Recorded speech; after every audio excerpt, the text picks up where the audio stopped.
tireless worker and a woman who is very much responsible for it being on the west side of Chicago and making sure that the community is involved from day one on this project, and that is Alderman Emma Mitz. Alderman Mitz. Thank you, and thank all of you for joining us today.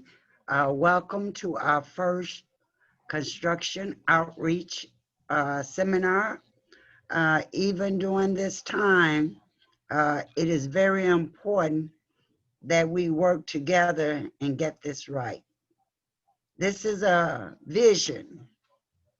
This is a project that we have not seen before in the city of Chicago, the state of Illinois, or perhaps the United States of America.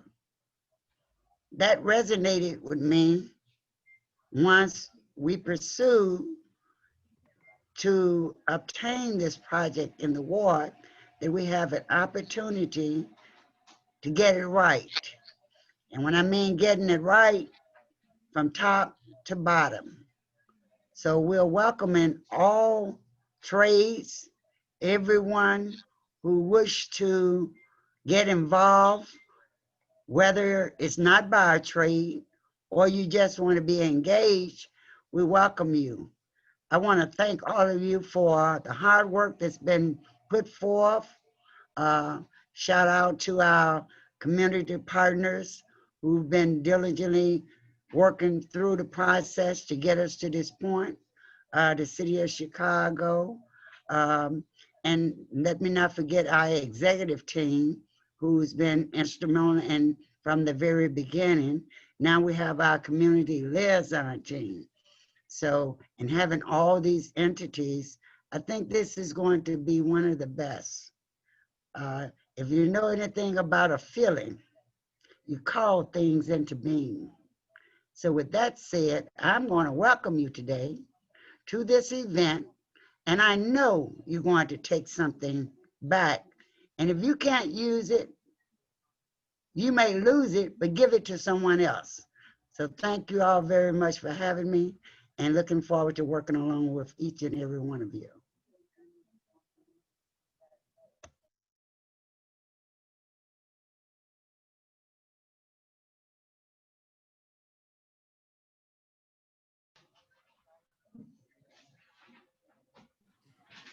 Daryl, you're on mute.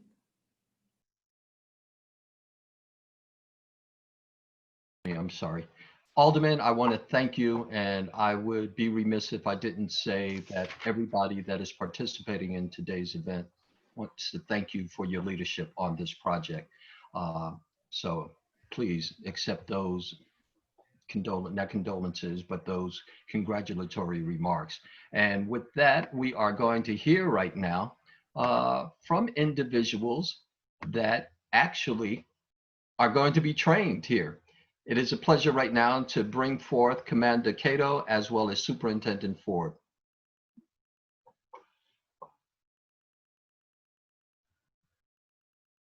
Do we have Commander Cato or Superintendent Ford available to speak right now?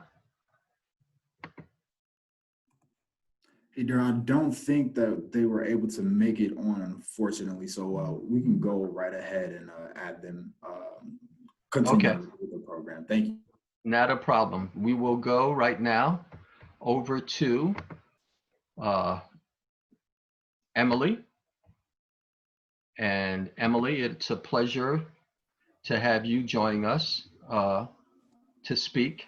So Emily, please take the floor and introduce yourself and what is your responsibility. Hello, everyone. My name is Emily Stokes, and I am a resident of the 37th Ward. Community members have been engaged in this project since the first announcement. Yes, on both sides of the issue. But today, the ward is excited about the project. It represents a vision of hope and years of activism. The 37th Ward residents and stakeholders believe that in working together, we will see progress. The success of the campus and other local development projects creates opportunities and ignites a renewed sense of hope in equity and community values. It's exciting to be a part of this time. So let's start building. I like that. And that was a very timely presentation that you made. First of all, Emily, we also want to thank you and your team and your colleagues there for being a voice in the community. And the slide that you see right now is an introduction of our team. And it is a team that has been working tirelessly to inform you and also make sure that we are transparent in the information that we're presenting with you today. Once again, all of the webinar is going to be recorded. And as it is being recorded, you'll be able to use it as a tool to make sure that you're prepared to participate in this very exciting program. It's my pleasure right now, as we move along, to introduce to you Sean Newhart, who is going to speak. Yes, hi, my name is Sean Newhart. I am an architect and project manager with the City of Chicago's Department of Assets, Information, and Services. I am the one who is in charge of this project in terms of the design and construction from the city side. Are you able to bring up the slide here? There we go. Of this project. So I will try and be concise in the respective time. So a quick project overview, as Daryl pointed out earlier, this is a very unique project. This project is going to be home to training for first responders from the police department and fire department, both new cadets and in-service recruits. It is going to be a 24/7 facility, so there will always be a presence on site. The design has been a work in progress with the community, with our end stakeholders, the police and fire department. This view here you're seeing of the building was led primarily by the community and Alderman Mitz, and it is responsive to what the community wants. So this part of the building you're seeing right here is what you will be seeing every day along Chicago Avenue. This is where the main architectural money will be spent, will be this presence along Chicago Avenue. As you go back in the building towards the back of the site is where you get to more of the training elements. So when you see in this image here, you can see it's more of a boxy shape, and it's more kind of a more simple structure, because these are all the training elements where police and fire go through all kinds of drills. And so what you see here is, just kind of the overview of the site that will be occurring in this phase one. You'll see obviously the main building, the main parking lot, and then the grading of the site. There are a couple other phases that will be coming down the road in the future, but the image you see here is everything that will be constructed in phase one. The timing of this, we plan on breaking ground before the end of the year, and with a completion date approximately 18 months or so later, so somewhere around Q3 of 2022. And we are, getting ready to start submitting stuff for building permit. So this project is a reality. It is happening. I can't stress enough the help we've received from Alderman Mitz in the community. So this thing is a reality. So with that being said, I'll turn it over to the next speaker. Indeed. Well, first of all, Sean, we want to thank you for all of your work. Very quickly, what did you find most rewarding about this piece, working on it? So far, it's getting to know the community. I got to go on the bus tour that we went on last February. I remember seeing you making the video of it, just getting to meet everybody kind of in more of an informal setting where we had lunch afterwards, and just getting to hear how this is a real opportunity for the community who hasn't seen anything built of this size and in the community in a long time. Well, we thank you for your efforts there. It is a pleasure right now to introduce you to Tony Graham. Tony, tell us what you do. Hi, Daryl. Thanks a lot. Again, my name is Tony Graham, and I'm part of the joint venture. Just to highlight, to let you guys know that there are requirements on this project, M&W requirements. Is 28% MBE and 8% WBE. And also, we are only accepting the City of Chicago and Cook County certifications. Well, that sounds very good. Quick question for you. Some of our participants may be wondering, is that a combined WMBE, MBE total of what, some 36% that you're looking at? That is correct. It's Okay. a combined 36%. Now, when we talk about certification, what are we speaking of there? City of Chicago certification or Cook County certification only. We don't accept the other CMSs or anything like that. I'm just asking this question so that way people don't have to ask it. And you were very pithy in your presentation there. Are there services available for people to go through that certification process where they can receive assistance? Yes, I believe the joint venture is assisting subcontractors get through the process. Yeah, I see Casey shaking her head. We want to tell people that we're really trying to empower you as a subcontractor to take it to the next level. So as part of Broadway Group, the community liaison group, they have brought on board West Side Forward, who can act as a resource to some of the subcontracting community to help with that effort. Excellent. Well, that's good. And we can as well as part of the JV. Fabulous. Well, thank you so much, Tony. And Thank right you. now, it's a pleasure to introduce Rufus Polpus. Rufus.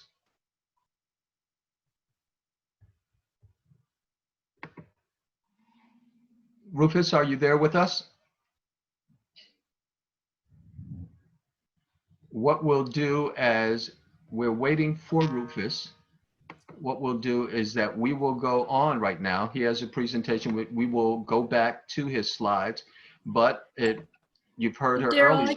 I can jump on. Okay, well, why don't you for do that for Rufus? Rufus? Although I think he just signed back on. Rufus, can you take this slide? I'm here.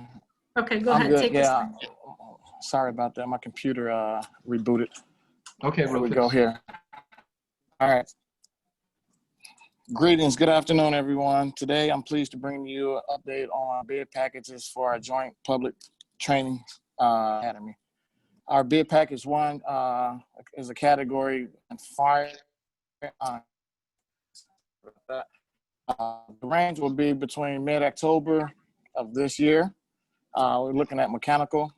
Our bid package 2, which is our site work, timing will be early November. We got a list of earthwork, caissons, concrete retaining work, concrete foundation, underground electrical enabling, underground stormwater detention, underground water, firing range, equipment, waterproof, and asphalt. Later on in the project, bid package 3, which is our core and shell. This will happen late November. And following that will be board, which is the balance of all trades, and that'll happen mid-December. And it's a nice list of opportunities for everyone on that one as well. I'm with the joint venture if I skipped over that. Okay, we're losing some of your audio there. Are you still talking there, Rufus? Looks like you're frozen. No. Okay, and did you want to mention bid 4-pack? Because I think we left off there at bid 3. Yeah, I was just letting you know bid package 4 is happening mid-December. But the first 2 bid packages are what we're trying to highlight, which is bid package 1 and 2, the site work and the firearm practice. Okay. 3 and 4 will happen later on in the project. Excellent. Well, we appreciate you there, Rufus. Okay. Moving on right now to Casey Mathena, and she's going to talk about the pre-qualification process. Casey? All right, thanks, Daryl. My name is Casey. I work with the joint venture team. We do have a pre-qualification process on this project, and we use the trade tap system. I know a lot of the subcontracting community is familiar with trade tap. But if folks are interested in becoming pre-qualified, it's as simple as reaching out to one of us. We will provide contact information at the end of the presentation, or going to the website and requesting a link be sent to you. So it's really very simple to get access to that process. Pre-qualification goal is really to get an intake of the market and understand what the market looks like so that we can collectively work on right-sizing some of these packages in ways that makes sense. It's truly not intended to be exclusionary. So I want to make that point clear. That being said, we do look at 4 primary categories. The first is integrity. The second is safety. Third is financials. And finally, we look at the ability to perform. So if one of these categories, with the exception of integrity, doesn't pan out, our first course of action would be to work with contractors on, a potential mitigation plan that may be palatable to the project. So that's really the goal. That being said, we do have about 3 to 4 tutorial sessions that we're planning between now and January to help people through that pre-qualification process. Feel free to not wait for that to happen. Yes. If you do, get the link to pre-qualify and you have hangups, reach out to any of us, and we have some folks standing by that can help you through that process. So don't let that stop you from starting the process. And really, that's about it. Like I mentioned earlier, we do have Westside Forward also as a resource to work with subcontractors, and that's what I got. Well, I think that it's important to note that this particular webinar is being recorded. So if you are a subcontractor and you're concerned about fulfilling all of the requirements of the pre-qualification process, we have support services here for you. In addition to what Casey talked about with regard to 2 future events that are going to happen probably virtually, the way things are with COVID-19, is that we also are here in a very real sense during the entire business week to answer any questions you may have. And you can just contact Kendall Williamson. His email is right there. So don't worry about having to write it down, even though you would be wise to write it down. The fact is that we are recording this and we will send it out as well as the PowerPoint presentation. So that way you have all of the information that we're giving to you, and you'll be able to view it at your leisure to make sure that any questions that aren't addressed today can be addressed. So that way this process is as inclusive and as fluid and representative of your needs. It is a pleasure right now to introduce Ed Coleman, who is speaking on behalf of Roxanne Charles. Ed, take it away. Thank you, Daryl. My name is Ed Coleman. I'm the president and CEO of Westside Forward. Thank you for inviting me. And I want to say about the academy that's being built. Westside Forward is 100% in agreement that investments like the academy, which is a public investment, but also private investments, are critical to the economic future of Chicago's West Side. So we're in full support of that. For this specific project, we will be providing people with entrepreneurship aspirations. We will be training those people in how to really qualify for engaging in the construction activities that we're discussing today. So that training will involve, what does it take for you to really understand your financials? What kind of certifications do you really need, whether it be MBE, WBE? How to go about getting those certifications? What types of management processes will you need to put in place?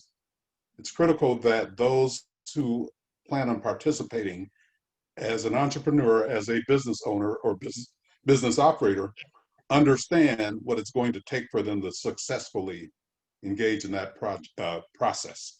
So we're going to be proactively seeking people to participate in the training and the preparation that we'll be delivering to folks, some of which has been mentioned already in terms of the MBE and WBE, but other things that are critical that you're going to really need to know to be successful in doing this. So appreciate the opportunity to engage in this process, and I'll turn it back to you, Daryl. Well, thank you very much, Ed, but I do have a couple of questions, and I have the time to ask them right now and to address some of the questions that already populated the question and answer segment. One is just how quickly can this pre-qualification be done? Because there are a lot of people out there that want to be qualified in order to bid on some of the projects that are going forward with regard to the bid process. So anybody who's really interested in being qualified, one of the first things they ought to be doing, if they're not MBE certified, they ought to Yes. be taking the steps to get that certification. The city of Chicago on their website has forms available that people will need to fill out to go through that process. Once you get that process, once you have passed that process, you're qualified for 5 years. So it's a matter of getting the forms from the city, completing the forms. It's a lot easier than it used to be. But you still have to go through the city's bureaucracy. I cannot promise for the city how long it's going to take for them to turn that over, but get that paperwork in as soon as possible. We at Westside Forward are here to help people in terms of giving them direction, what it's going to take for them to fill out that paperwork. Indeed, because there are some people out here that, you know, have done extraordinary work and they haven't gone through that additional process in terms of certification or qualification, and we don't want them behind the 8 ball. So the reality here is, as early as tomorrow, get in contact with Ed's team or any member here in terms of all the leaders that are presenting today to start that process.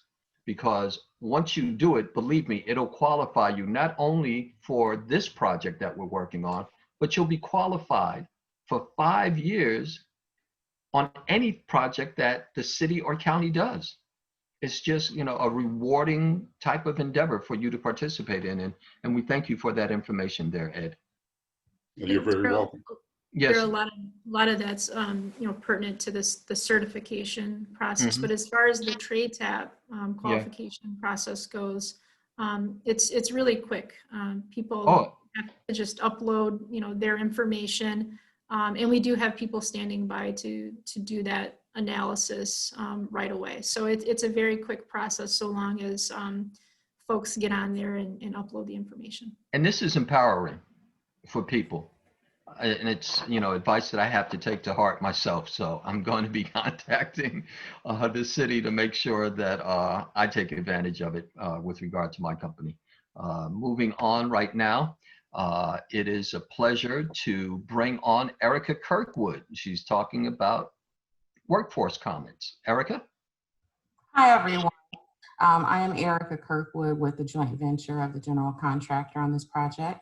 We are very excited about our workforce commitments on this project and the impact it will have on providing opportunities for community residents, especially residents surrounding the project site.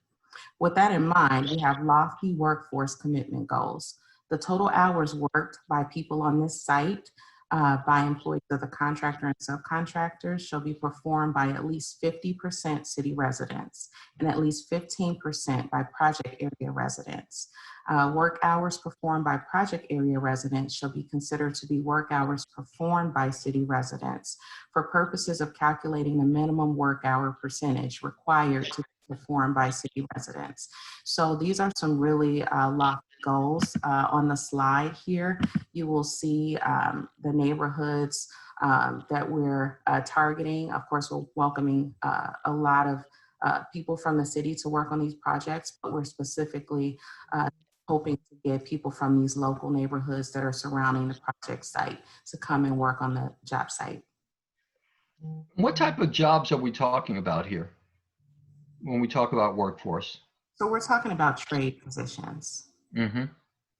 Yeah, so that's laborers, carpenters, painters, things like that. Now, with regard to these local neighborhoods, will somebody from that local neighborhood receive an incentive in terms of a higher ranking if they happen to be from these neighborhoods that are highlighted? A higher ranking in what aspect? Well, in terms of consideration, sometimes I see 15% project area residents, and I'm just trying to understand that. Well, we have these goals, so we are definitely looking to put these people to work. I don't want to say that there's a preference, because any qualified person will give them work, but we are targeting these specific areas, and our outreach will show that. And talk about your expertise so people just know that you have skin in the game, so to speak, Erica. expertise for this project? Not only this project, but in terms of placement and workforce development. Oh, well, our joint venture is comprised of four huge general contractors who hire people from the community every day.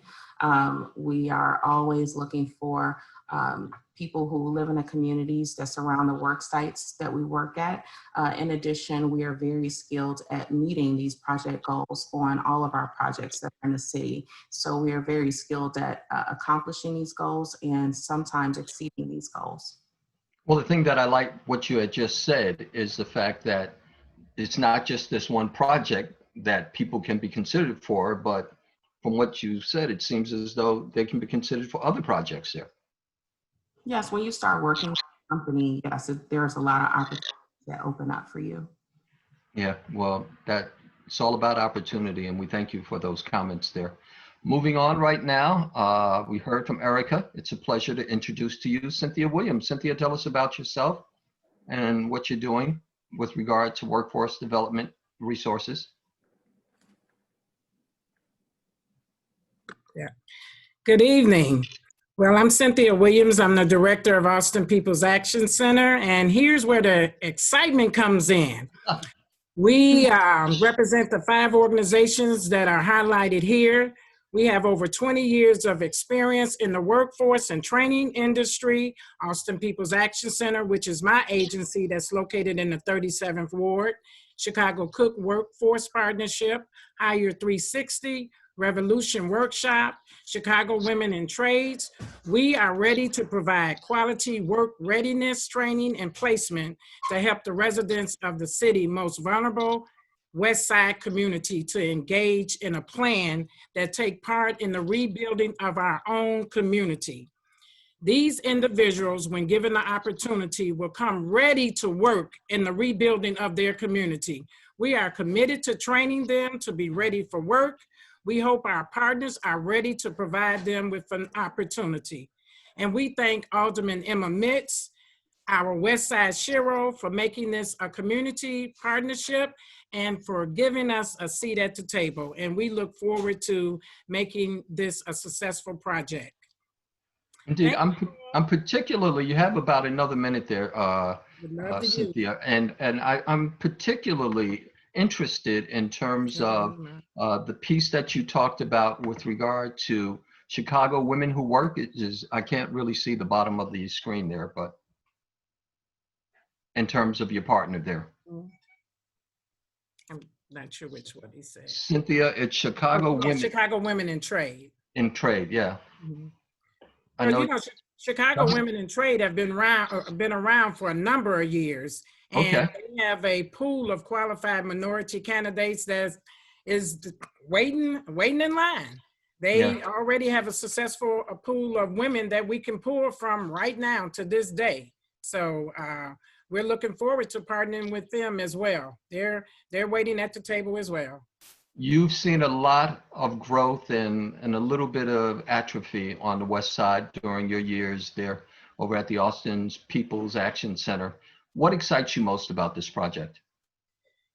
That the community is at the table, that they have invited us to be a partner on this project. That is most exciting to see a 98 million project that we're being asked to be a part of, that our Black brothers and sisters will have an opportunity to bid. We'll have an opportunity for job opportunities, pre-apprenticeship training, and other opportunities. We're looking forward to working with some of the subcontractors who have already reached out to us and say, hey, what can we do? We want to become partners. So we're looking at that. We've already started some networking and some roundtable discussions with a number of companies who are interested in training some of our young people between the ages of 16 to 24. Matter of fact, in the next couple of weeks, we plan on working with individuals between the ages of 16 to 24. We already have job training slots where we'll be able to pay them $15 an hour to train them, to prepare them, to get them ready. So we're excited. You know, and I can tell you that, you know, you and others that have spoke here that are community stakeholders, your pedigrees are without question. And for you to be excited about this project, I hope for those that are participating in this discussion will know that we are serious about empowering the community with that. That's my feeling there, Cynthia, and Thank I'm you. sticking to it. Thank you. It's a pleasure right now, a young man that works tirelessly to make sure that inclusion is at the top of this entire project, and that's Kendall Williams. Kendall, talk to us about the next steps. Thank you so much, Daryl. So we've heard everyone speak about our subcontractor opportunities, about our workforce opportunities, about this project and what it really means to this community. It's very important to know for subcontractors, that's what this actual presentation is guided for, for our subcontractors. And we want all of our subcontractors to begin that pre-qualification process. So if you are interested in subcontracting opportunities, please reach out to me. My email was listed before, and we have a contact list afterwards that you can find that email and reach out to me, and I will send you an invitation to our system called TradeTap. And this is the system that we use that Casey mentioned earlier that pre-qualifies all of our subcontractors for the opportunities. Secondly, connecting with the workforce development programs.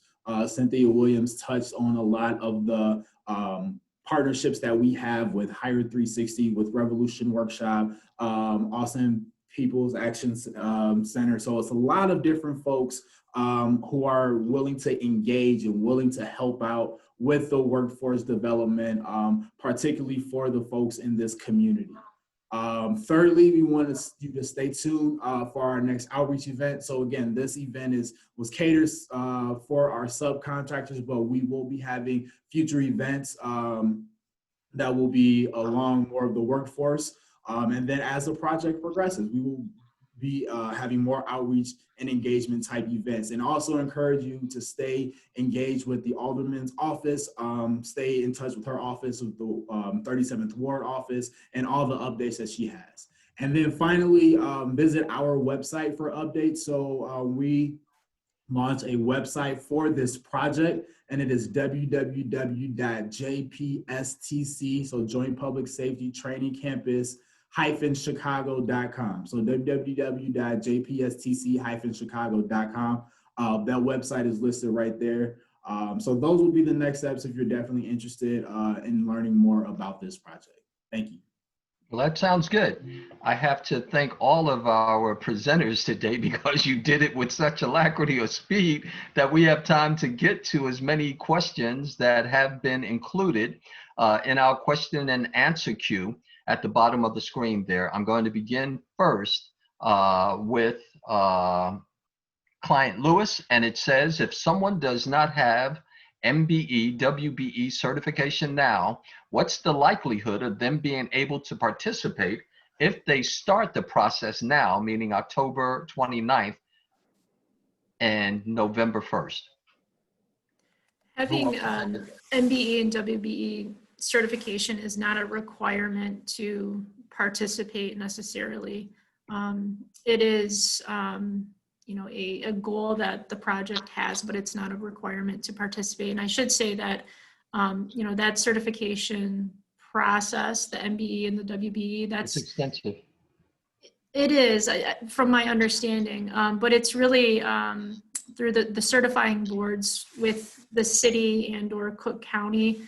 So the JV doesn't really have much involvement necessarily in the actual certification process itself, although we are happy to help others if they need that help.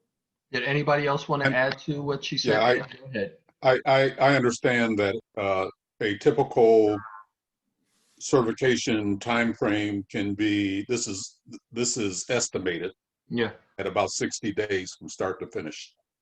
So if the person were to get started now, chances are by get all the paperwork in by early January, probably they could get that certification.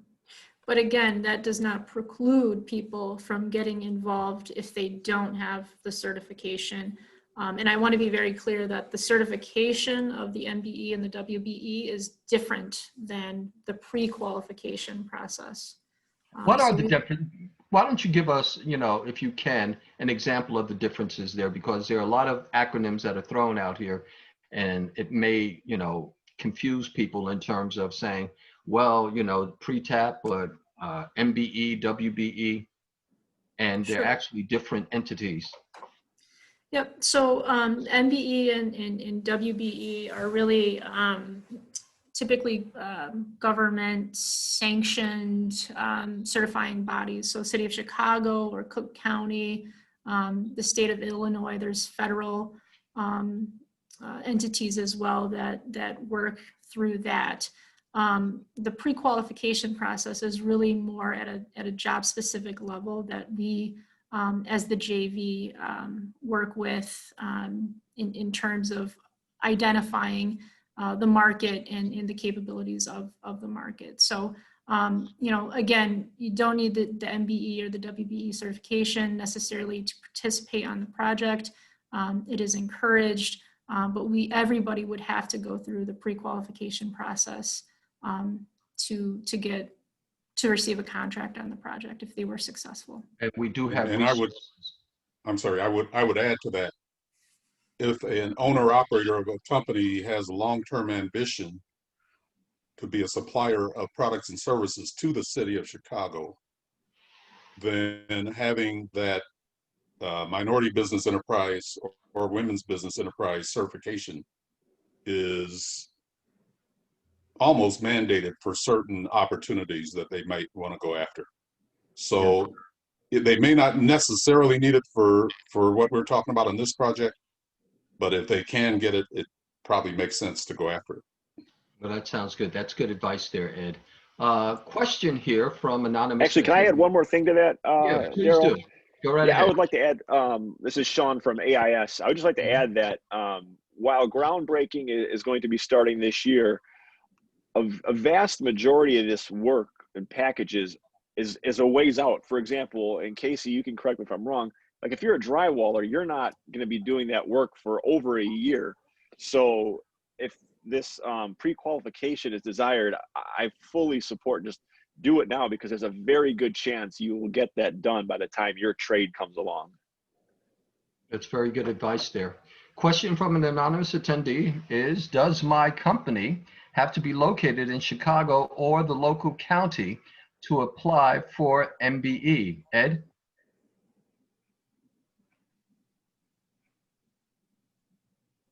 I believe, and again, I'm speaking from memory, I believe that you can be from outside the city and go after a city certification. Yeah. You can do business in the city and not have a city address. Okay. As an MBE. Does anybody want to add to that? Because we want to make sure that we thoroughly try to answer these people's questions. With that said, going to move on to the next, and it is it at least 50%, 15, or a minimum of 15% for community involvement for the jobs? I kind of touched on this earlier, but I guess they would like clarification there. So these are our goals for the project. Those are not the minimums. These are our Those are, okay, the goals of the joint venture then. Yes, they're not the minimum. The minimum is lower. Okay, very good.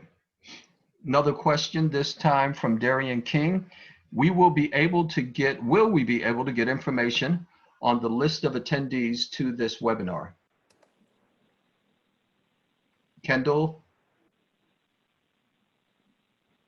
Once again, will we be able to get information on the list of attendees to this webinar? I don't know about the list, but you can definitely get information on the presenters. Yeah, we do have the list of information of all the presenters, and there's a slide at the end we'll end with, and that lists all of the contact information of all the presenters. Okay, very good. Next question here is from Jay Reese. Says, hi there, for those of us submitting applications to submit a bid, There are certain questions that don't apply to companies like mine. How can we address these hiccups so that an MBE may be able to apply? Let's try Without to- knowing the specific Of their company. example, I would say just reach out to one of us and we can walk you through whatever that situation is. Yeah, Jay, and also if you want to update information with regard to your area of expertise, we would be better able to provide you with a more thorough answer there. Moving on to Shirley Bassett, it says that she is president. Here we go. President of Bryan Design and Remodeling, and she doesn't have a question, but we do have one from Tito, and it says, do you have to be a union signature company to be part of this work? Yeah, like the majority of City of Chicago work, it is there is a PLA on the project, so that organizations would have to be signatory. Okay, that's a good answer, succinct there. Another question here from M. Monray. Will the subcontractors be bidding direct for this project? Yes. Okay. Did you want to elaborate any more? But that's just, I guess, for those that are in the know there, they know exactly what you're talking about. Shirley comes on and says, what benefit would some contractors outside those city or project areas have in applying, and what are their chances of being awarded a bid?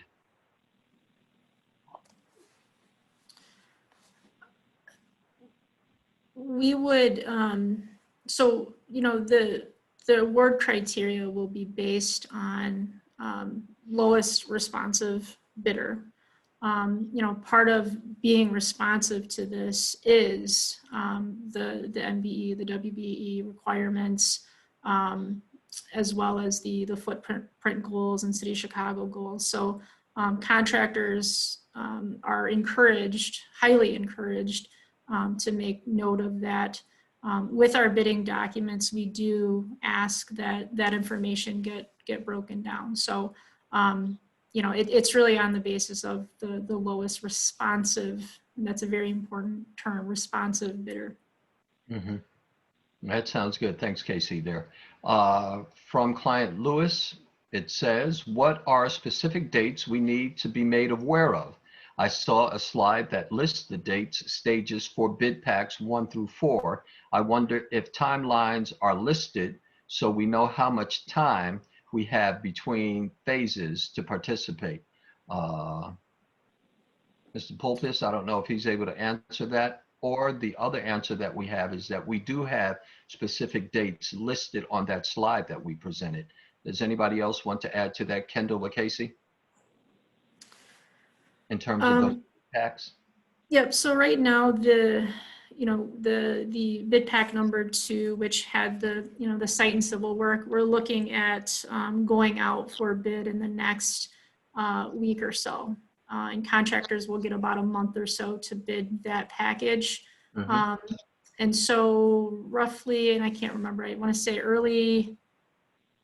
mid to late November, we have the next package coming out, the core and shell. And so in about a month after that, the final package will be released for bid. So all of the work will be bid out over the next month and a half, with the idea of all contracts awarded within the next 2.5, 3 months. Okay, so it's a process that you have to work quickly on there. And once again, everybody that is participating in this webinar, you're going to have access to that slide, so that way you are informed with regard to the dates that we're talking about. Moving on here, we have Kevin Jones, and Kevin is asking the question, and I just saw his question there. Hold on for 1 second. Okay. And Kevin asked the question. He says, my name is Kevin Jones, and I am a managing member with Carl Bibbs. We are a minority supplier and consulting company. We represent some major corporations for concrete doors and locks and tempered glass. How do we meet with the developers to see if our specs are good for them? Who wants to take that? Kevin, I can take that. We are, our partner, JV partnership is, we're a design build delivery on this. So we also control the design. So we can get, Kevin, we can get you linked up with our design side, and you can speak with them about your products and whether or not they make sense for the project. And I hope that answers your question there, Kevin. Moving on, this is from Darian Davis. It says, I'm a felon. Can I work with you through the program?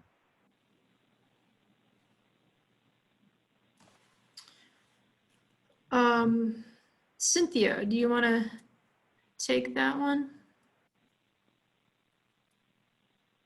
Cynthia, are you there? I'm sorry, repeat the question again. Yeah, the question is, says, if I am a felon, can I work with you through the program? I can start the question from the perspective of the JV. We hire subcontractors, so we can't really weigh in on that. A lot of that is really subject to the subcontractor requirements and or the union labor requirements. But from the JV perspective, I don't know that we could answer that. But Cynthia, maybe you have some more insight. Well, the good news is our agency, Austin People's Action Center, can.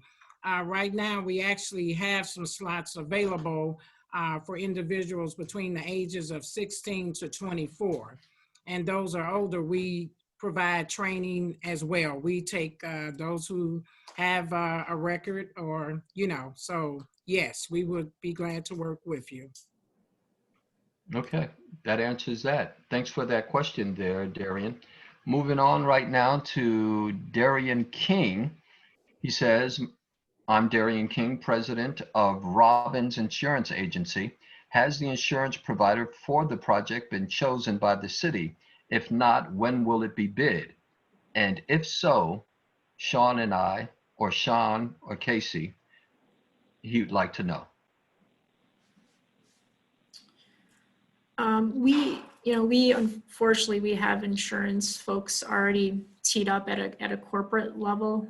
So that for us, it happens at a corporate level across the country. But I don't see any reason why you may not be able to team up with some of the subcontracting community. And then in terms of the city's stance, this is the site is actually will be in the care and control of the joint venture, and once the project is complete in 2022, our city insurance will kick in. So I don't know if that really answers their question, but that has already been set up. Excellent. Thank you for that information. Anonymous attendee, it says that if my company doesn't fall under the category of having 10 employees, essentially not requiring OSHA/EMR scores, how can we address in the application process so that we are not alienated from participating? We actually sat in on a pre-qual with a local contractor earlier this week, and this very question was asked. And in TradeTap, you can upload a blank document. It will be flagged as part of the review process, and so that's how you get around it. But you will have to be prepared to talk more about your safety record as it relates to your specific organization. Excellent. I don't want to leave anybody out. If you do have a question, we have some 62 participants, and you may have already had your concerns or questions addressed, but it appears that we are at the end of the question and answer period. We want to thank all of you for participating today. This has been a unique opportunity to get information about this fantastic joint venture. We want to thank all of our panelists, including Mayor Lightfoot and Unfortunately, due to some concerns beyond our power, we couldn't hear from representatives from the public safety sector. But we can understand that because we're living in a city that takes precedence over this particular meeting. We want to tell you again that everything that was presented during this particular webinar is going to be available for you. So if you felt as though you weren't able to hear everything that was said or jot down information from one of the slides presented, don't worry about it, because we will be emailing you a recorded version of this particular webinar. With that said, it is my pleasure to thank all of you, all of our panelists, all of our attendees, everyone associated with this project for your interest here. Please, please be aware of these deadlines and go out there and participate. This is for you. You are our community. You are our subcontractors. You're the reason why we held this particular event. And we thank you so much for participating. Take care, everybody.